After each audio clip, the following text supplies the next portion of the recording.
शास्त्रों में यह बड़ा बड़ा अच्छा ही वर्णित है कि कर्म प्रधान विश्व करी राखा, कर्म प्रधान विश्व करी राखा, जो जस करहि सो तस फल चाखा।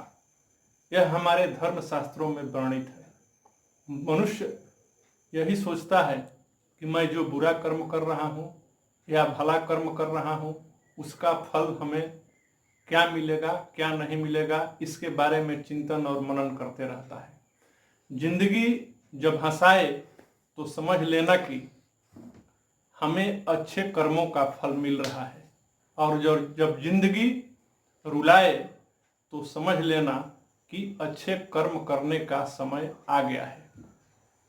बिना पुण्य किए, पुण्य का फल सबको चाहिए, लेकिन पाप करके भी पाप का फल किसी को नहीं चाहिए। जमाना कितना भी आगे बढ़ जाए, बुरे कर्मों का फल हमेशा जिंदगी में बुरा ही होता है और वह हमेशा होता रहेगा। आप कर्म कीजिए, फल की तलाश मत कीजिए, क्योंकि जरूरी नहीं है कि आपको बुरे कर्मों का फल बुरा नहीं मिलेगा और अच्छे कर्मों का फल आपको अच्छा ही मिलेगा। आप पर यह निर्भर करता है कि आप किस तरह के कर्म करते हैं। हमें जिंदगी में कभी भी ये नहीं सोचना चाहिए कि गलत काम करना है। पूर्व जन्म के फल और वर्तमान जन्म के फल दोनों के सम्मिश्रण से यह जिंदगी चलती है। पिछले जन्म के कर्मों का फल भी इस जन्म में प्राप्त करना पड़ता है, और वह फल हमें किसी रूप में भोगना ही पड़ता है। हम बार बार यही सोचते हैं कि जो गलत काम कर रहे हैं उसका नतीजा हमें नहीं मिलेगा।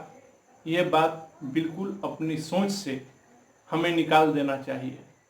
जिस तरह सारी जगहों पर सीसीटीवी कैमरे लगे हुए हैं, उसी तरह ईश्वर के दरबार में भी कैमरे लगे हुए हैं। उसका लेखा जोखा उनके कंप्यूटर से हो रहा है। आप जो भी काम कर रहे हैं, जो भी कर्म कर रहे हैं, उसका लेखा जोखा उस कंप्यूटर में दर्ज है, और वह पिछले जन्म का हिसाब अगर आपके खाते से नहीं जोड़ा गया है तो इस जन्म में भी जोड़ा जाएगा। मैं प्रोफेसर दयाशंकर सिंह अपने YouTube चैनल में आपका स्वागत करता हूं। आशा है आप स्वस्थ होंगे। कहानी जो मेरी अभी है यह कर्मों के फल से संबंधित है, और पूर्व जन्म के और वर्तमान जन्म के दोनों कर्मों के सम्मिश्रण को इस कहानी के माध्यम से दिखाया गया है। बस आपसे आग्रह यही है कि आप इस कहानी के एंड तक इस कहानी के साथ बने रहिए, ताकि आपको इस कहानी के सार तत्व प्राप्त हो सके। कहानी शुरू होती है एक गरीब ब्राह्मण परिवार और एक बड़े सेठ, जिनका घर आसपास ही होता है। सेठ बहुत धनवान व्यक्ति हैं और गरीब ब्राह्मण उनके घर पूजा पाठ किया करते थे। आने वाले दिनों में दोनों के घर एक एक पुत्र रत्न की प्राप्ति हुई। बड़ी खुशी की माहौल थी। धनवान सेठ के घर बहुत बड़े आयोजन किए गए, बहुत बड़े खर्च किए गए। गरीब ब्राह्मण के घर साधारण से पूजा पाठ किया गया। हम उम्र होने के चलते दोनों बालक साथ साथ खेलने लगे, बढ़ने लगे, और समय का तकाजा आगे बढ़ता गया, वक्त आगे बढ़ता गया और दोनों सयाने हो गए। ब्राह्मण का लड़का अपने पिता से बहुत सारे वेद शास्त्रों एवं धर्मपरायण के कामों में बिल्कुल निपुण हो गया है, और सेठ का लड़का धन के घमंड में गलत कार्यों की ओर इतना जबरदस्त आगे बढ़ा कि उसके पास गलत कार्यों का एक बहुत बड़ा पुलिंदा तैयार हो गया। वह बार बार अपने मित्र ब्राह्मण के उस लड़के से कहता कि तुम इतने अच्छे काम करते हो, फिर भी तुम्हारी गरीबी तुम्हारा साथ नहीं छोड़ रही है। और देखो, मैं गलत भी करता हूं, फिर भी मैं धनवान हूं, मेरे पास सारे शान शौकत के सामान हैं, सब कुछ मेरे साथ जुड़े हुए हैं, गाड़ी है, बंगला है, मोटर है, सारे सामान मेरे साथ हैं। और तुम इतना पूजा पाठ करते हो, फिर भी तुम गरीब के गरीब ही रहते हो। मैं चाहता हूं कि तुम्हारी मदद करूं, लेकिन तुम मेरी बात नहीं मानते हो। एक दिन की बात है, सेठ जी का लड़का ब्राह्मण देव के लड़के के पास आया और बोला कि मुझे एक बड़े नाच के आयोजन में जाना है, तुम जल्दी करो और मेरे साथ चलो। मित्रता इतनी घनिष्ठ थी कि ब्राह्मण के लड़के को ये कहने में संकोच होने लगा कि मैं आपके साथ नहीं जाऊंगा, लेकिन उसके पास एक कारण ये था कि वह उस रात को पूजा करने के लिए और व्रत किया हुआ था। तो बोला कि मैं यहाँ से निकलने के बाद एकादशी का व्रत किया हूँ, मंदिर तक जाऊंगा, वहाँ से आने के बाद मैं पारण कार्य से निवृत्त होऊंगा और इसके बाद ही मैं तुम्हारे साथ चल सकता हूँ। सेठ जी का लड़का कहा कि मैं भी तुम्हारे साथ चलता हूँ, चलो मंदिर की तरफ चलते हैं। दोनों साथ साथ चलने लगे। ब्राह्मण कुमार पांव में कुछ लगाए नहीं था, उसके पांव खाली थे, और जब रास्ते में वह पहुंचा तो उसके पांव में एक बहुत बड़ा शीशा लगा और वह कट गया।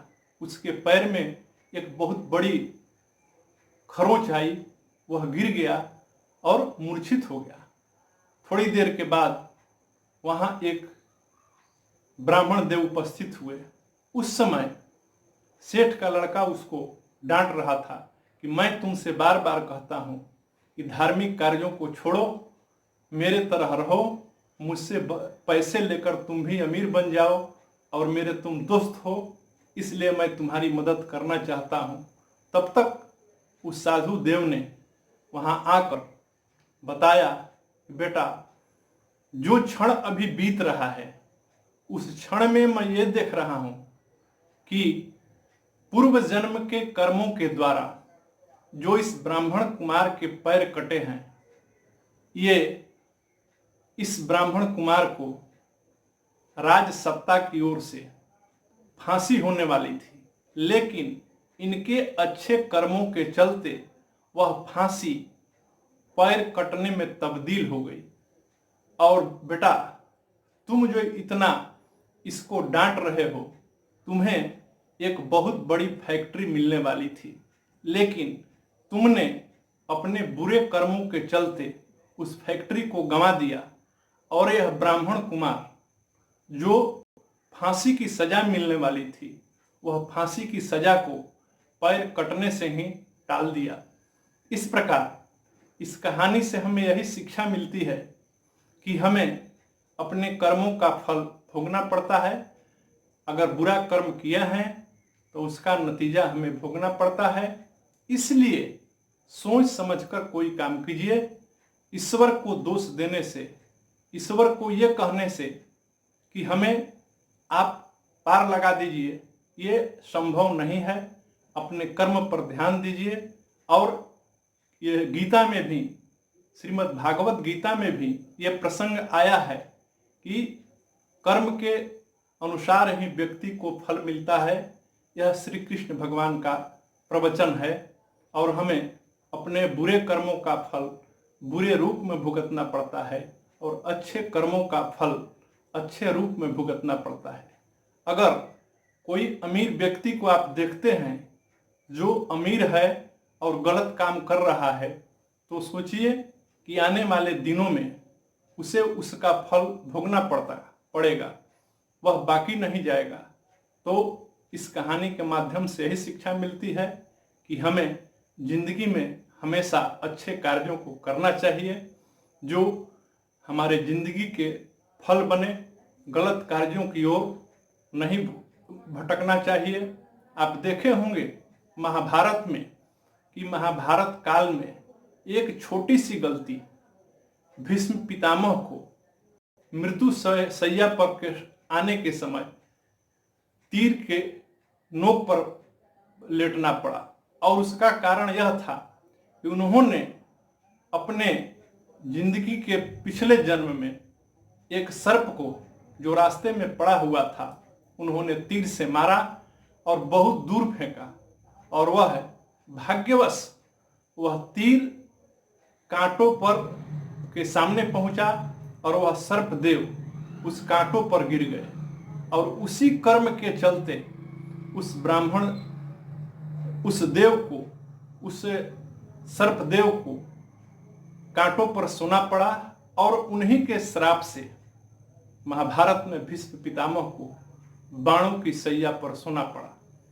तो कहानी अच्छी लगी तो इसे लाइक करें, शेयर करें, सब्सक्राइब करें, बेल आइकॉन को बजाएं, ताकि आने वाले हमारे शिक्षाप्रद, आध्यात्मिक, धार्मिक एवं रोचक कहानियां आपके पास तक पहुंच सके। नमस्कार। आप स्वस्थ रहें, जहां भी रहें सुरक्षित रहें, इन्हीं मंगल कामनाओं के साथ जय भारत। भारत